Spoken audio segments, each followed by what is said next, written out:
All right, so again, good morning, everybody. My name is Lori Arthur. I'm with IT Training and Support. And today we're talking about the Zoom Phone desktop and mobile apps.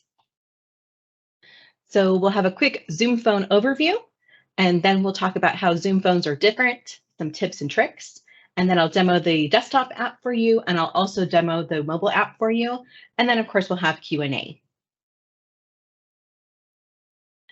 So your Zoom app is now your campus phone.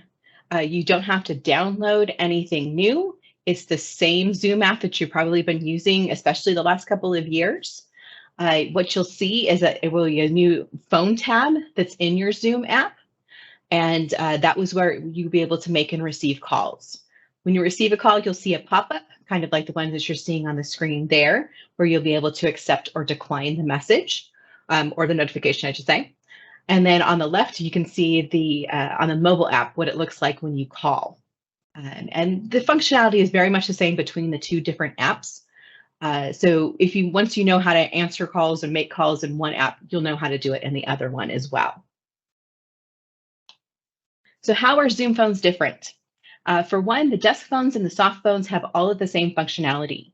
So if you have used any of our soft phones in the previous, like the Mitel, ClearSpan one, or WebEx, you'll know that they didn't always have all the same features as the desk phones did, particularly like with transfer.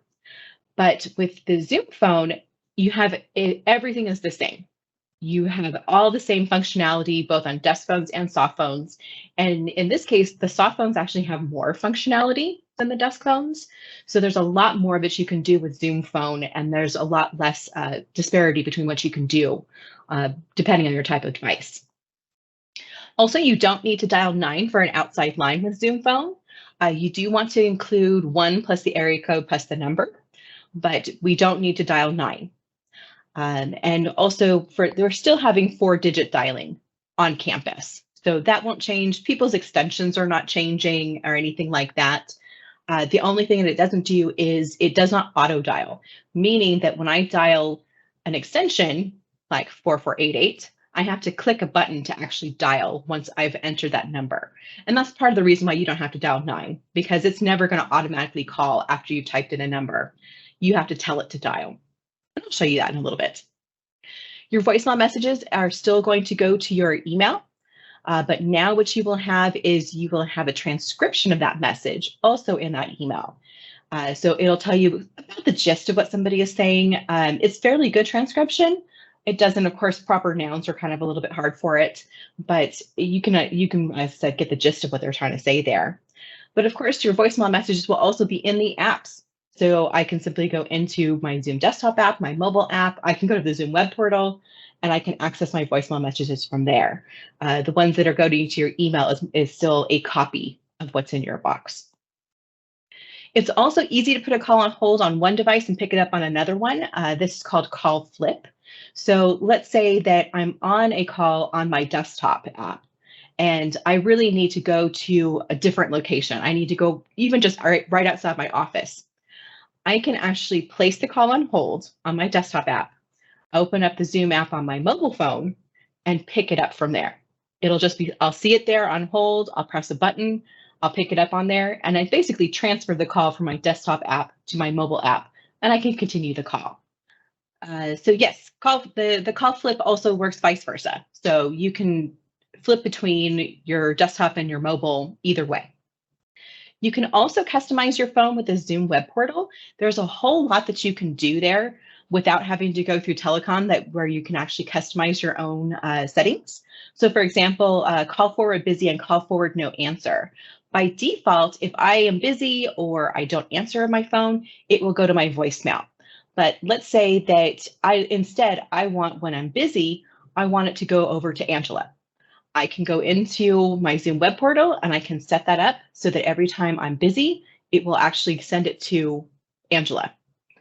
And I can do that for make it a permanent change, make a temporary change, whichever I would like. But I don't have to go through telecom to update that. I can simply do that how I want and when I want. Likewise, I can set up my own call and voicemail delegate. So let's say instead of just answering when I'm busy, I want Angela to be able to always answer my phone.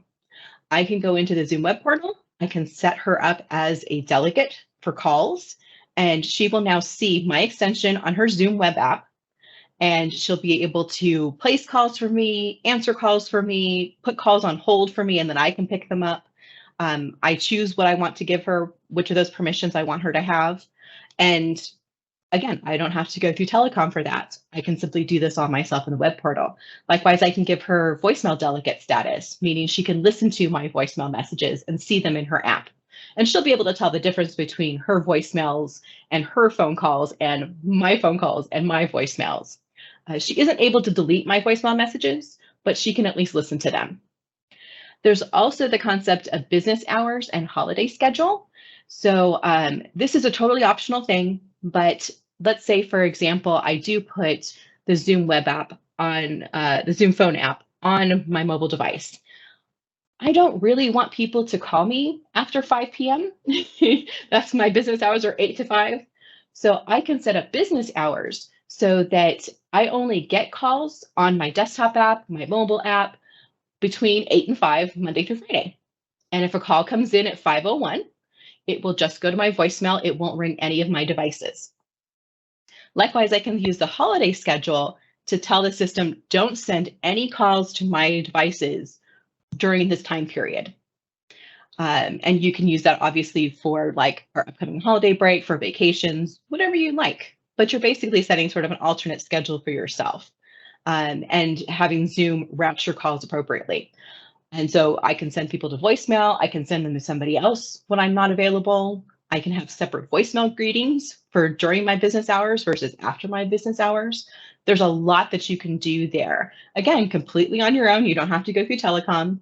And we'll have a guide more specifically on that available by the 19th, so that then people can set up sort of their holiday schedule for our upcoming holiday break. So some tips and tricks. The first one is that you'll want to set your Zoom app to automatically start when you log into your computer. And I'll show you this in a couple of minutes when we look at the app. But this just sort of eliminates that having to remember to start the Zoom app in order to receive calls, because on your desktop, you're not going to get any calls unless the Zoom app is open. On your mobile phone, you will. It will actually allow you to receive calls as long as you're signed in to Zoom. You don't have to have the Zoom app running necessarily. But on your laptop, your desktop, you're going to want to set it so that it automatically starts. And that way you don't have to think about it. It just auto starts and you can get calls right away. If you are going to use headset or earbuds, you will want to turn on simultaneous ring. What that means is that if I have earbuds connected, like I do now, I'm only going to hear the incoming call notifications in my earbuds. So if I take them out temporarily, just to take a break from them or to, walk away from my desk for a minute, I won't hear an incoming call. So when you turn on simultaneous ring, you're basically going to tell Zoom, I want you to ring both my earbuds or headset and the speaker from my device. So my laptop speaker. So that way I will still hear it ring because I'll be able to hear the speaker ring for my laptop when I walk away. And I'll show you where you can do that too. And like restarting your computer, restarting Zoom or signing in and out of it will often fix a lot of issues.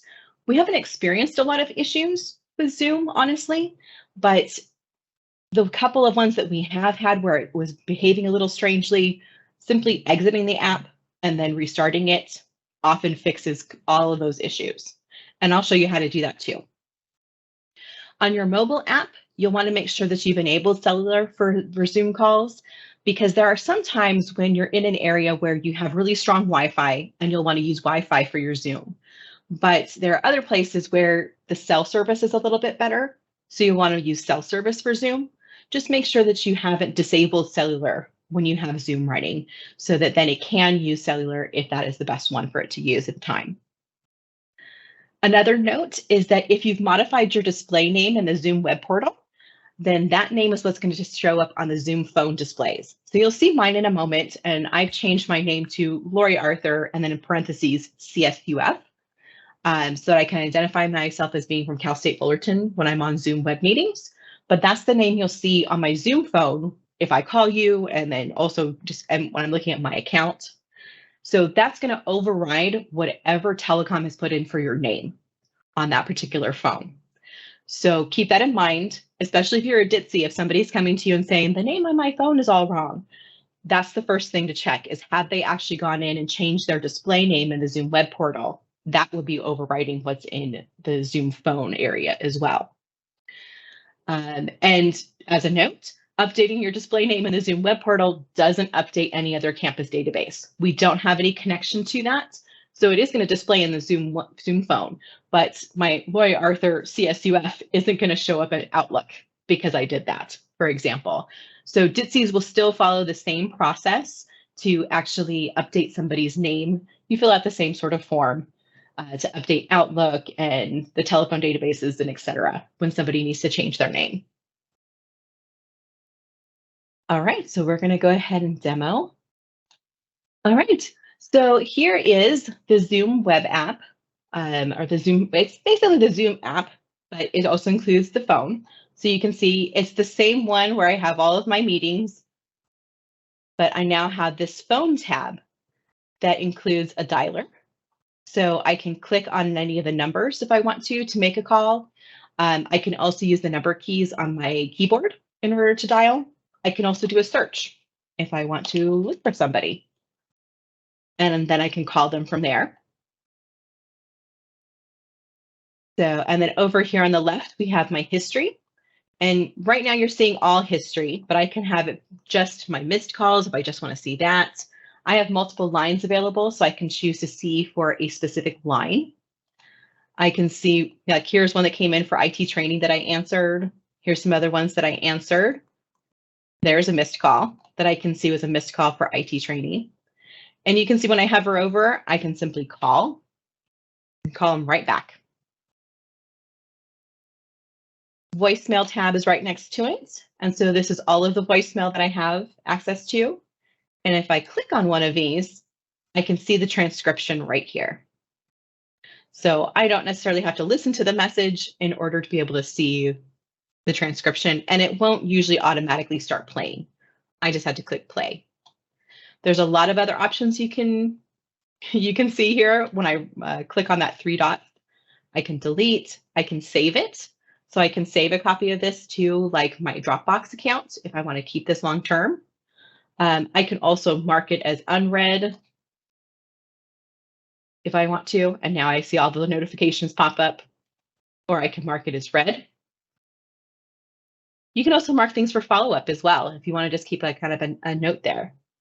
And I can even meet directly with Camille right now with video if I would like. So lines is where you're going to see, usually most of you will probably see just your own extension here at the top. I also have IT training, and there's another thing that I'm testing out here. So you can see I have a whole bunch of other little things popped up here. But essentially, I have just made these main 2 that I will always have access to.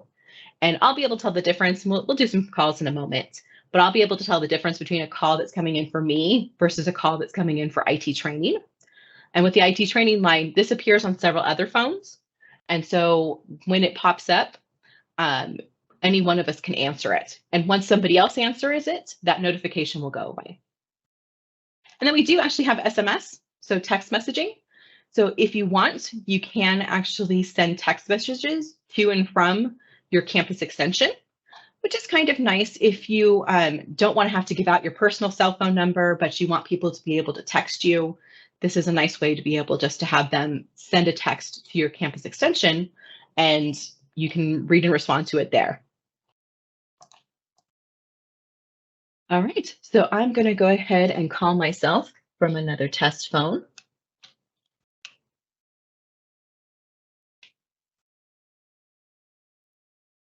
So you can see here's my incoming call, and I can accept, I can decline, or I can ignore.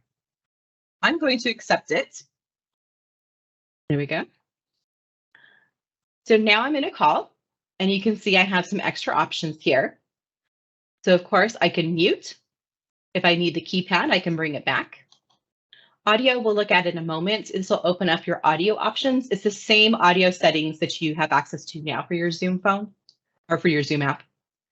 Add a call. This is how I would add a additional call if I wanted to create like a three-way or conference call. I can place the call on hold. This is transfer, which I'll show you in a little bit too. Meet, this is a new feature. So let's say that this test phone and I are talking, and I really want to have it be a Zoom meeting.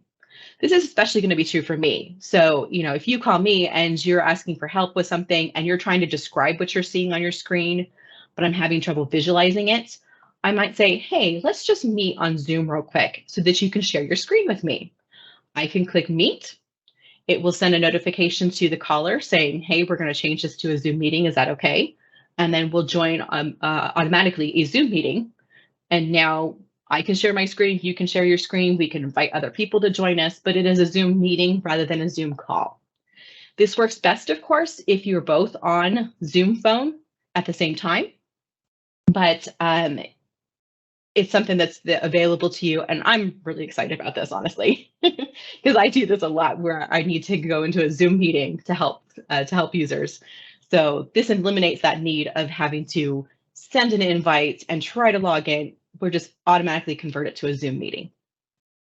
Park, this is one that we have now too. Park would be, let's say that I want to pick up this call on another phone.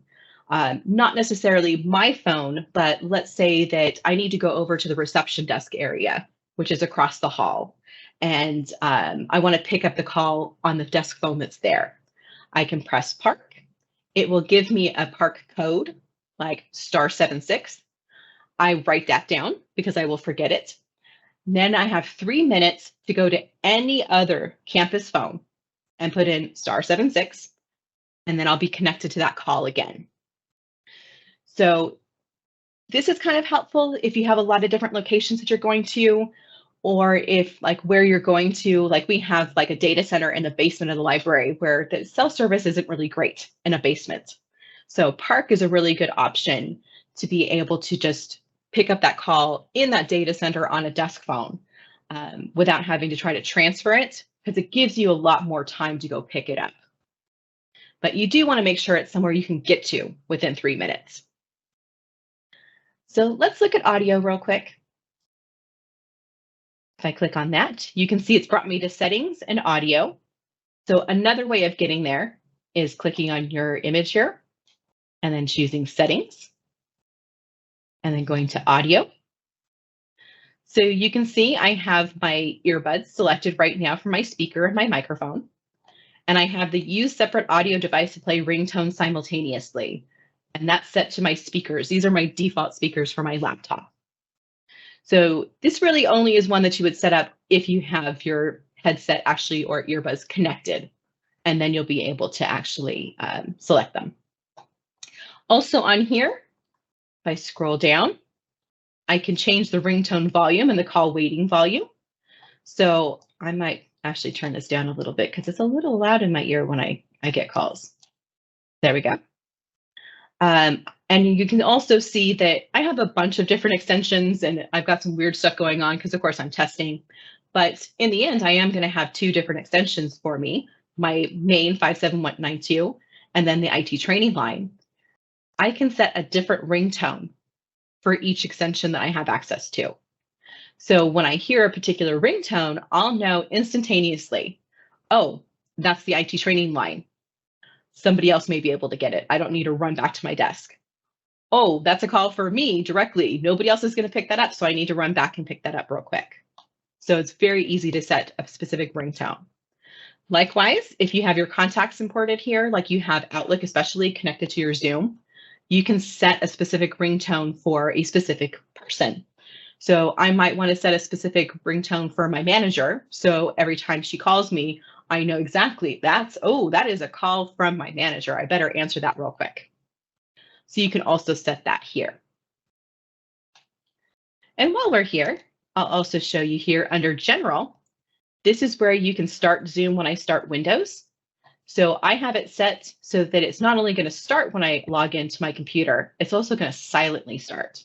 I kind of like this because then the Zoom app isn't popping up in the middle of my screen while I'm trying to do other stuff. It actually kind of starts in the background and it'll be in my taskbar. I'll still get phone calls. I don't have to have the Zoom app open like this in order to be able to answer a call or to make a call, but it makes it easier, I think, for me. If you are using a Mac, there is you can't obviously do this from the general tab. I have instructions in the user guides, but essentially you're going to be control clicking on the app in your taskbar, and then there's an option to start at login. But it does the same thing. So it will auto start Zoom when you log on to your Mac. And then also you'll see phone will be something that gets added for you. And this is where you can see what is your current emergency address. You can also double check that your location permissions are enabled.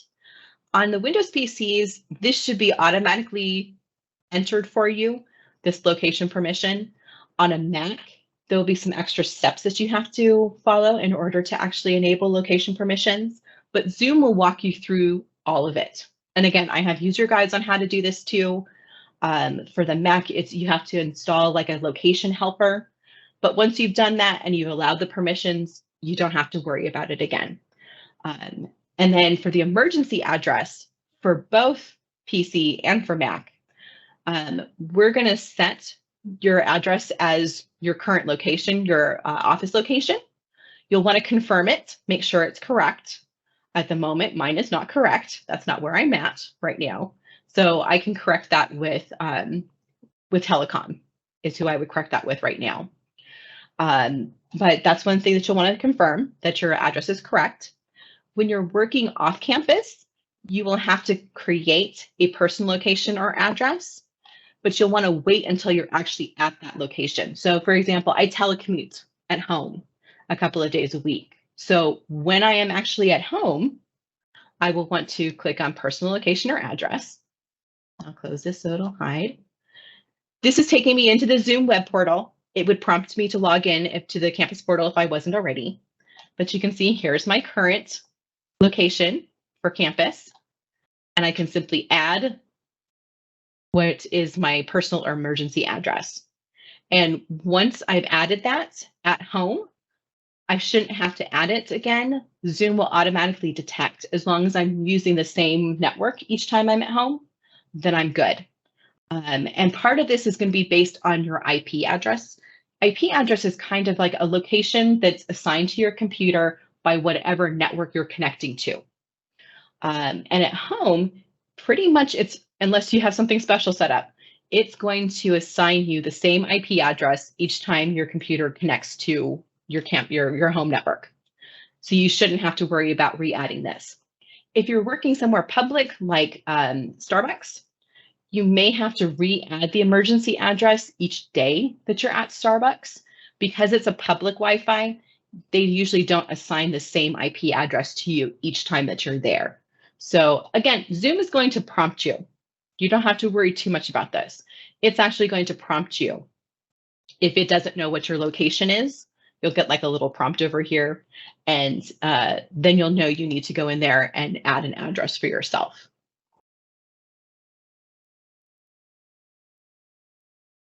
And since we were also here, you'll notice hide incoming calls while in a Zoom meeting. That's something that I usually have enabled by default. You can choose whether or not you want to have it hide the incoming calls. So let's say that I was going to be attending a webinar later today, and I don't have to present, I'm just listening. I can go ahead and uncheck this before I join that Zoom meeting, and then I'll still get my incoming calls from Zoom phone. It will mute your whatever meeting or webinar that you're in when you answer that phone call. So it's not like suddenly everybody in that Zoom meeting is going to hear you talking to somebody on a phone call. So you can just turn this off and on as you would like. All right, so let me show you transferring. So if I click transfer, I can once again enter the name or number that I want to transfer to. And I can put in an extension. I can, like I said, put in a person's name. Then I'll click transfer. And now I choose what type of transfer that I would like to do. Warm transfer is announcing a call, which is something that we can do now, right? So this is, I want to transfer it to this person, but I want to make sure they're actually there and or that they actually are willing to take this phone call. So I'll be able to choose warm transfer. I'll wait until that person answers and I'll tell them, hey, here's who I have to talk to you. Is that okay? And they can say yes or no. If they say yes, I can complete the transfer. If they say no, I can cancel it and then return to the caller and say, oh, I'm sorry, they're not available right now. Blind transfer, that is, I don't care if they're there or not. I am just going to transfer this call and it will immediately transfer it to whatever extension you've input. Transfer to voicemail, as it implies, this is, I may or may not know if that person is there, but if I just want to transfer it to that person's voicemail directly without it ringing them at all, that's what this one would do, is I would send it right to that voicemail. So in this case, I can choose blind transfer and it's done.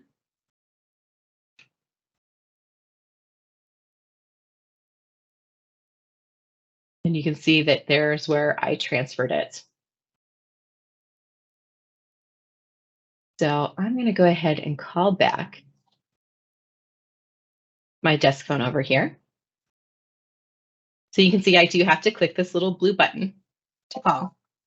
And you can hear it probably in the background there. So then I'm back on my call here. And so if I'm not transferring it, I'm not putting on hold or anything, I can also just click this to hang up. All right, I'm going to have it call me one more time just so you can kind of see, especially since it should be a little bit quieter in my ear. Okay, so decline is going to send this directly to voicemail, but this is ignore. It just silences it. I haven't sent it to voicemail. It's still ringing on their end, and eventually it will go to voicemail, but I don't have to actually, it's not going directly to voicemail or anything like that, and they don't really know that I'm ignoring them. The time that you might want to use this is mostly going to be for shared lines. So again, I have the IT training line here that can be answered by several different people. I don't want to click that decline if I'm not going to answer it, because that's going to send it to voicemail for everybody. It's not going to allow anyone else to answer it. So if I click ignore, it still rings for everybody else who has access to the IT training line, and they can answer it if they're able to. So just keep that in mind, that if it's a call that is just for you, you can send them directly to voicemail. But if it's a call that's for a shared extension that other people can answer, you may want to hit ignore so other people can pick it up instead of you. Call forwarding. Okay, so let's talk about call forwarding. So that is here under my profile picture and forward calls.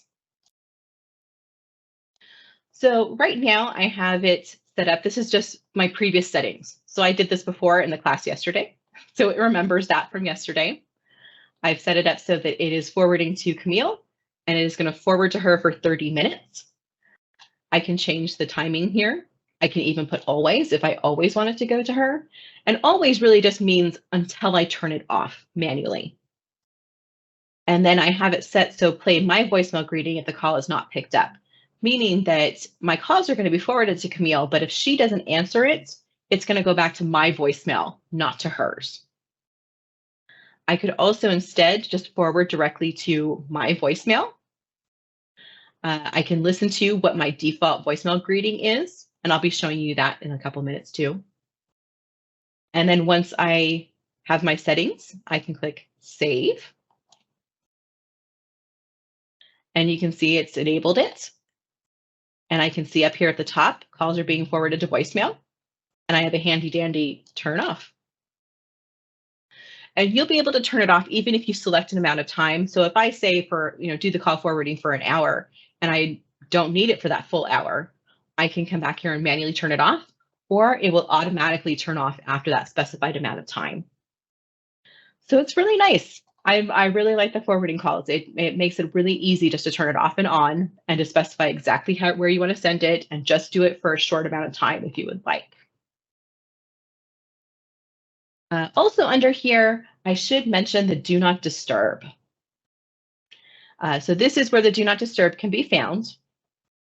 And again, I can choose for 20 minutes, an hour, 24 hours. I can set like a custom amount of time if I would like. So if I don't want to get any calls for the next hour, I can simply set my do not disturb. And you can see there's a little icon that's right next to my name.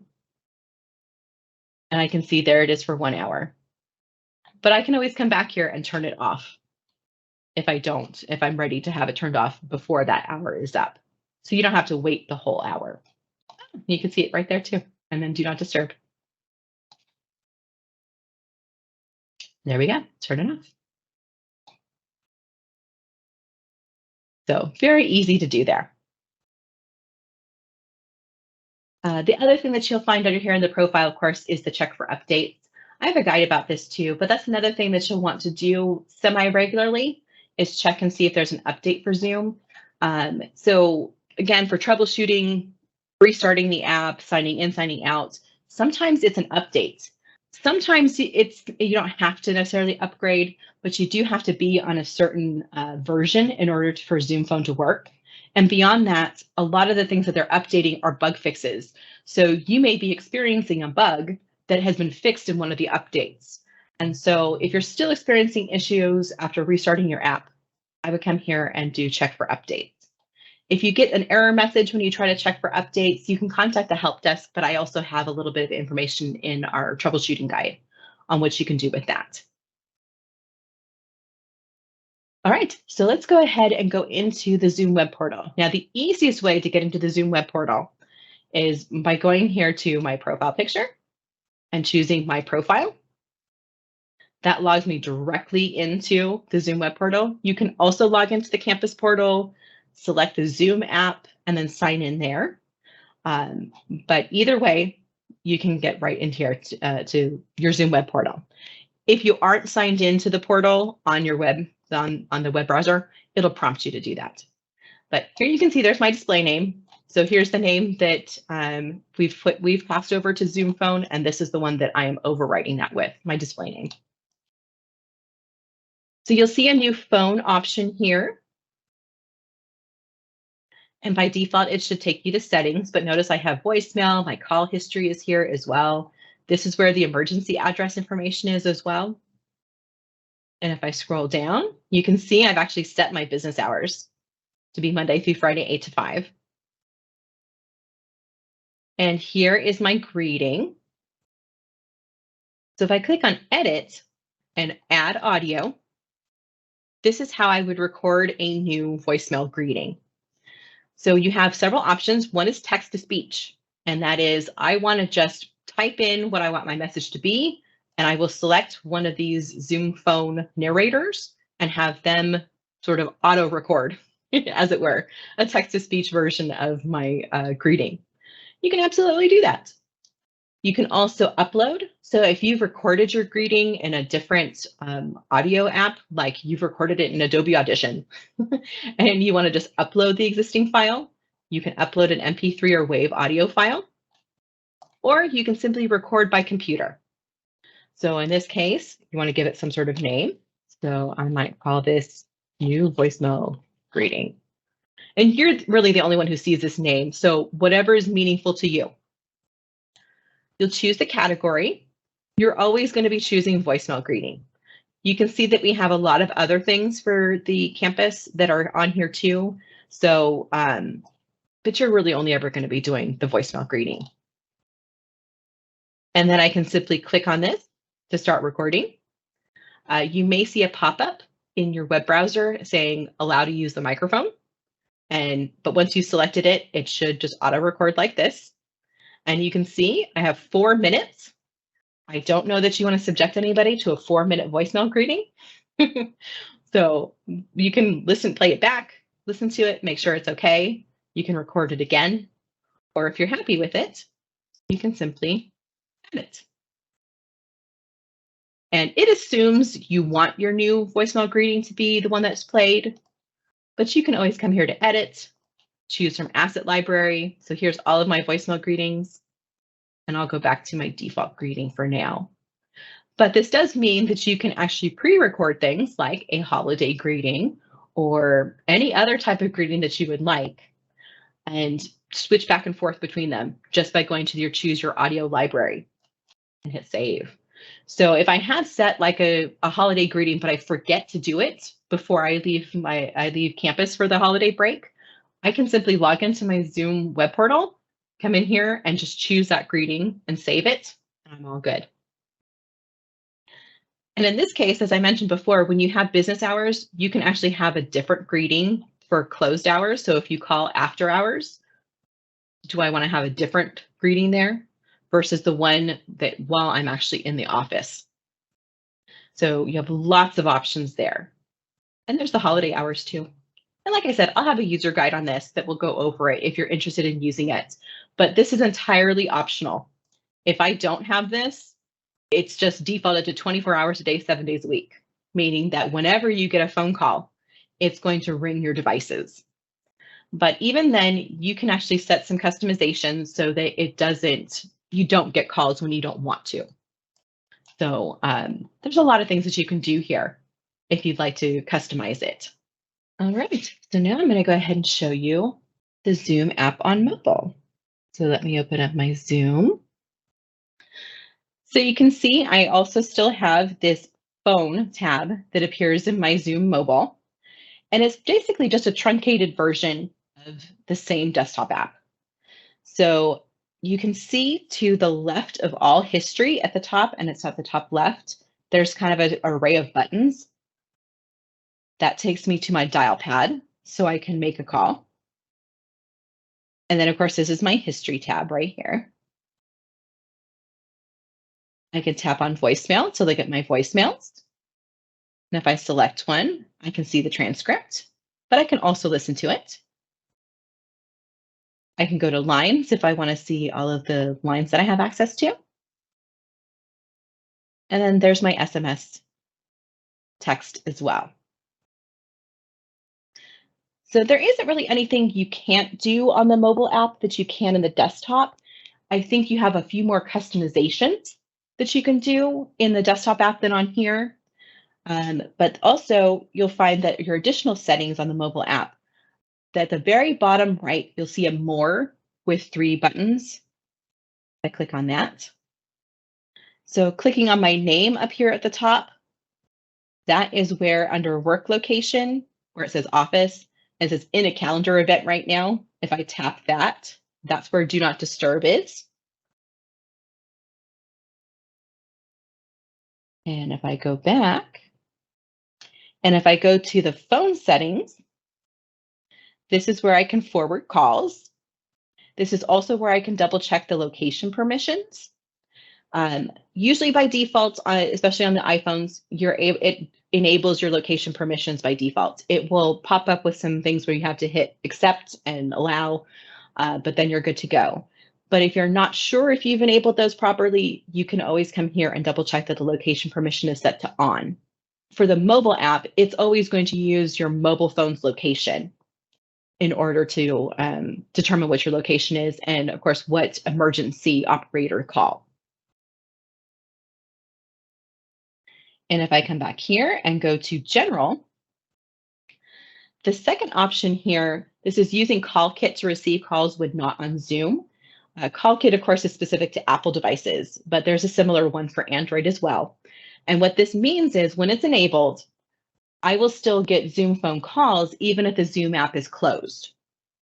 If I don't want that, maybe I only want to get Zoom phone calls when I have the Zoom phone app open. I can simply toggle it off. And now I will only get calls on my mobile phone if I have the Zoom app open. So that's one way that you don't have to necessarily use the business hours or holiday scheduler, et cetera, to not get phone calls on your mobile device, for example. I like having this one though, so I'm going to keep it enabled. And then of course the ringtones are here as well, where you can set the specific tone volumes and you can have specific tones for meetings, for phone, and for contacts as well. And that's pretty much the Zoom Phone mobile app. All right, so are there any questions about anything we've talked about today?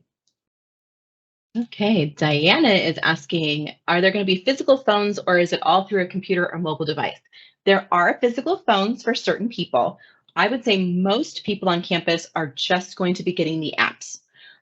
Typically, if you're in your own private office, you're only going to be using the apps. So like me, I am only eligible for the apps. And I'm totally okay with that. But if you're at a reception desk, if you have student workers, we're not really going to be giving student workers the Zoom apps. So they would be using a physical phone generally. And part-time faculty offices where they have like a shared phone and maybe a shared computer that they use, those will have a physical phone there. There will be physical phones in labs, in hallways, in classrooms. Those will all be physical phones still. I believe that after probably end of January, beginning of February, if somebody like me who isn't really eligible for a physical phone absolutely desperately wants one, then Ditsies can request a phone. It will be $10 a month for that. And you would be getting the Edge E220, which you can see more about on the zoomphone.fullerton.edu.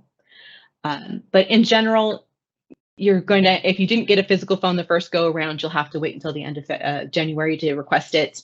But it's mostly going to be, I don't want to say non-person, more so like it's just like a department name rather than a person's name on that extension.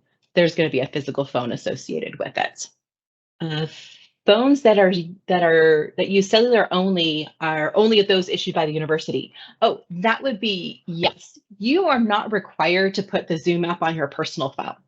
You can if you want to, but I don't think there's anybody who is going to insist that you do. So if you want to put it on your personal phone, you can. But yes, I am more speaking about work issued cell phones. And that's where you would have cellular service. I think there are a handful of iPads on campus that have cellular service too. So it would work for that. How to modify the ringtone again? Absolutely. Okay, so the ringtones are by clicking on your profile icon and settings. And then I'll go to audio. And then I'm scrolling all the way down here. And this is where I can set a particular ringtone. So all of mine are set to default right now, but let's say I want to make the IT training one, this one. So now it'll ring differently when it's an IT training call versus a call for me. And this is like a lot of other apps where you don't have to click save. It just auto saves it as soon as you select it. So I can just exit out. Please confirm where you option for the ringing simultaneously. Certainly. That is again here under profile picture and then setting. And that is under audio. And it is right here, use separate audio device to play ringtones simultaneously. So again, you may not be able to use this very well if you don't have a headset actually connected or earbuds actually plugged in and working. But then once you do, you can select what additional ringer or what additional device do you want to ring, as well as the headset or earbuds. Lori, can I just confirm with you that the international call capability is exclusive to the US, and did I hear Canada? Yes, the default calling for Zoom Phone is just US and I believe Canada, as you're correct. It's like North America, I believe. If you need to be able to call internationally, that is something that you would have to request through telecom. And I'm guessing it's going to be Ditsies who have to request it on your behalf. But if you have a business need to make a lot of international calls, there's a way for them to enable that for select users. You can obviously do Zoom meetings with whoever you want anywhere in the world. So yeah, but by default, international calling is not turned on. And does that apply to incoming calls as well as outgoing, or Oh, strictly? no. It's just outgoing calls. Just outgoing calls. So you can receive calls from anyone, anywhere. It's only if you need to be able to call internationally that you will have to have that enabled by telecom. All right. And Mandy would like to see how to text. I may have to request the assistance of one of my support people here, but I do have already an SMS conversation that I had with Camille.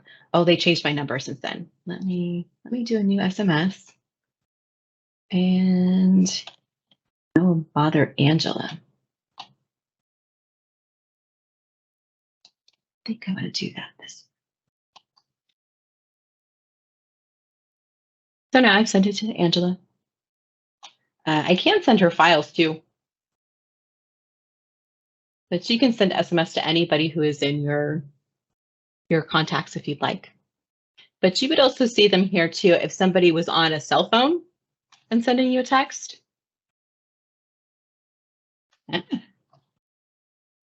That's from my personal cell phone.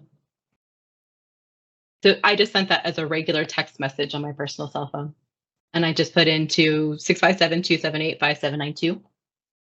And there it is. A question in regards to the Logitech headsets. If a user, or excuse me, a staff or faculty requests a different type of headset, would that go through the DITSI? How are those handled? That's going to be something that a department can purchase on their own. So the free one that you will get from the device request, which is Campus IT, there's only one that we have going at a time. So right now it's a Logitech and it's a wired one. And if you don't want that one, if you want to get something else, your department can purchase it. You can buy it on your own. For example, the earbuds I'm using right now are just my personal ones that I've purchased. They're just like Bluetooth earbuds. So you can use your own if you'd like. I know some departments are talking about purchasing some Bluetooth headsets for their users. But you can absolutely do whatever you'd like, because it's all Bluetooth compatible, right? Or you can get your own wired headset too. You're not limited to what IT provides. There's just one model that IT provides.